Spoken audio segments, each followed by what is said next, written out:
Steven Universe and all associated images are property of Cartoon Network, Rebecca Sugar, and any and all other respective owners. I don't know them all. All footage in this video has been used for the purpose of critique parody under fair use. Please support the official release. Alright, so last week we discussed the idea that the point in history intended by the crew to be the divergence point between Steven's reality and ours could not have been when the gems arrived 6,000 years ago. That divergence point had to be much earlier in the timeline. Which means that this week I can actually talk about something a little closer to what I initially intended this theory to be, that being what exactly the impact of the gems was on Earth once they arrived. And I'm not talking about impact to the Earth such as the formation of kindergartens or the planting of the cluster or the destruction of most of Russia. I'm talking about possible cultural implications to the arrival of the gems. Now, to be perfectly fair, there is a huge cultural implication to the apparent damage to Russia, that being that Russia, as we understand it as a culture today, never would have formed in Steven's universe. The root languages, for example, would still exist. Some of the population that would eventually become the Russian population would exist, but with so much of the landmass gone, the development of any modern country that arose in the area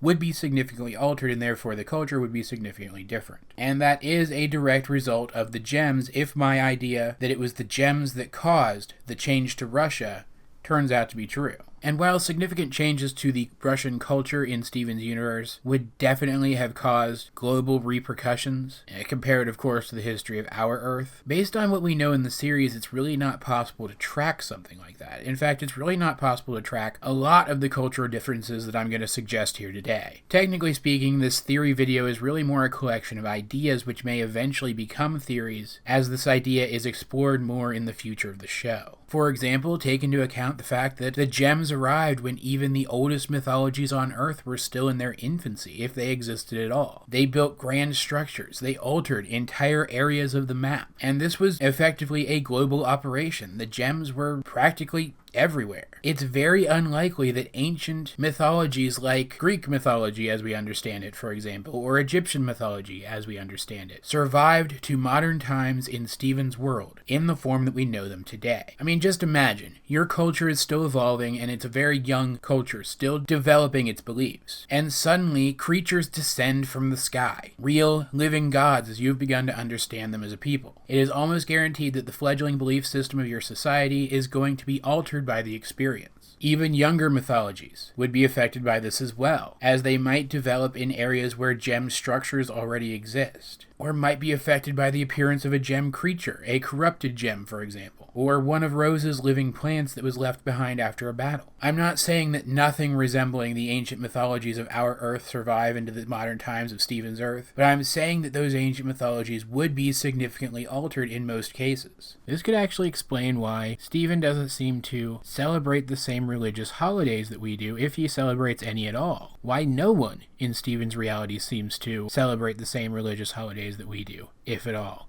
Because those religions simply don't exist in the same form in Steven's reality as they do here. And this may be one of the main reasons for the differences in naming conventions in Steven's world, in regards to locations. For example, a lot of American cities are named for characters in Greek and Roman mythology. In fact, there is an Athens in Ohio, named for the Greek city Athens, which was named for the Greek goddess of wisdom, Athena. And there is a Minerva, Kentucky, not too far away from Athens, Ohio, that is named for Athena's Roman form. In fact, most city names that we see repeated from state to state in the United States are named for some character from either Greek or Roman mythology. However, we don't really know a lot of city names, so that's more of a speculation than anything else. We just know that the naming convention in the United States in general is different, because we know quite a few state names. For example, in this reality, Pennsylvania is not called Pennsylvania, it's called Keystone, which suggests that in Steven's reality, historically speaking, William Penn is less important to the history of that area than he is in ours, and instead the state was named according to its nickname. We also know that Steven's home state is not called Delaware, but is instead called Delmarva,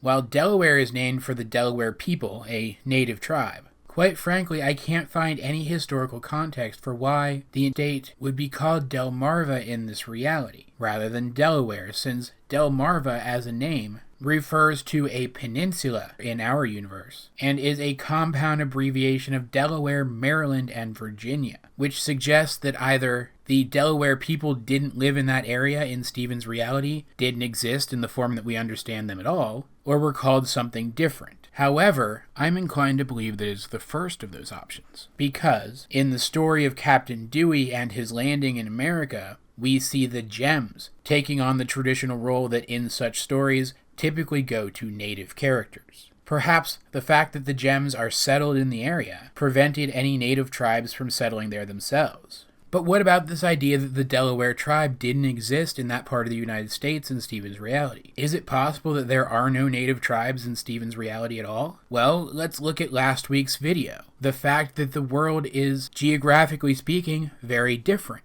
The origin of North American native tribes is that they came to the North American landmass over a land bridge between Alaska and I believe it was Siberia. It is perfectly reasonable to assume that that land bridge simply did not exist in Steven's reality for the natives to come across. However, we know that can't be the case. We know that there had to be at least some of the same native tribes in Steven's reality, since we know that Kansas as a state still exists in Steven's reality and is still called Kansas. Kansas having been named for a native tribe. We've also seen a Native American totem pole in Greg's storage garage. So it's most likely that the Gems, having settled in North America in a specific area, led to native tribes choosing not to settle in that area themselves. Overall, this has the potential to mean that native tribes settled in different areas all throughout the United States than they would have in our reality, affecting the naming convention of states. There's also the idea of symbology in Steven's world. For example, I would really love to see if the symbol for medicine in Steven's universe is the same as it is here.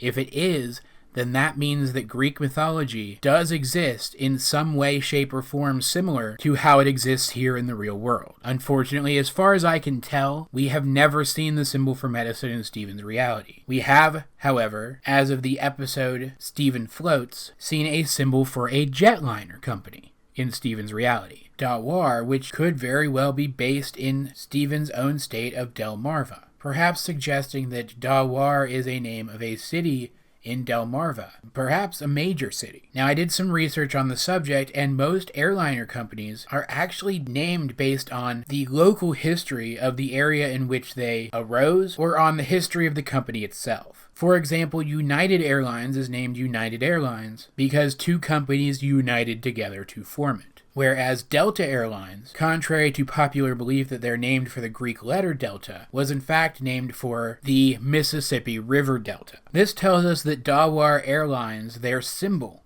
is probably taken from something local. And we see here when looking at the full company insignia on the tail of the plane, that their corporate symbol is 4 diamonds. Now, it's unlikely that these 4 diamonds are intended to be the 4 diamonds that are/were part of the Gem Diamond Authority, considering that they're all shades of the same color. So where could this symbol have come from? Well, we know from statements made by the crew that the people in Steven's world are generally aware of the existence of the gems, that they are generally aware of the effect that the gems have had on their world and still have on their world to this day, that they just don't talk about it all that much. So if that's the case, isn't it possible that when Dawar Airlines was formed, they based their symbol on the 4 ancient gems which protect the state? That they based their symbol on rose quartz, garnet, amethyst, and pearl, using diamonds as generic symbols for gemstones, not realizing what the significance of a diamond actually was to the gems themselves? Isn't it possible that the fact that the existence of the gems is in the public consciousness was enough to inspire this symbology without anyone having to do literally anything else? If you don't believe that this is possible, let's take another look at money in this reality. Ignoring the fact that this society seems to use $2 bills in place of $1 bills as the smallest form of paper currency in the United States, let's take a look at the symbols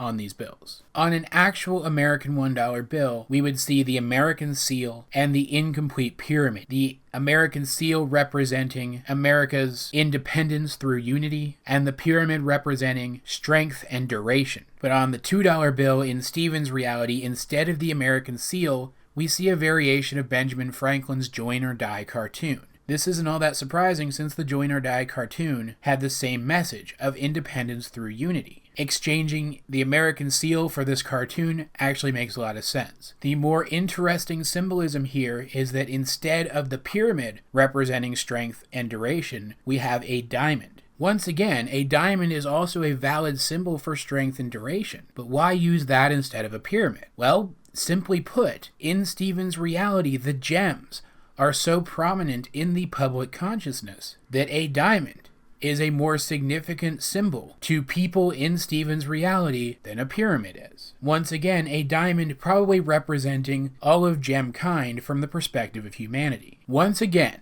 it is not possible to accurately trace exactly how culture in Stephen's world was influenced by the gems, only to suggest a few ideas, which is what I've done here for you today. So I ask you guys, is there anything that you've noticed that I seem to have missed? Perhaps those of you who hail from areas other than the United States, for example, have noticed some culturally relevant differences that affect your area more than mine. If so, please let me know in the comment section down below. Either way, this has been AJ22, and I will talk to you guys later.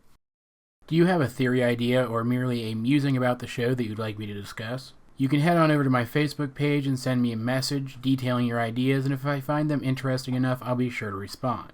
Or you could head on over to my Tumblr page and send me an ask. If it's not something that I've covered before, I'll be sure to answer. If you are on Facebook or Tumblr, I also recommend that you like and or follow me there as well to keep up to date on all of my content, as well as any supplementary content that I might post on either of those sites. And if you know anyone on Facebook or Tumblr who might find my content interesting, please share it with them. I'd really appreciate it.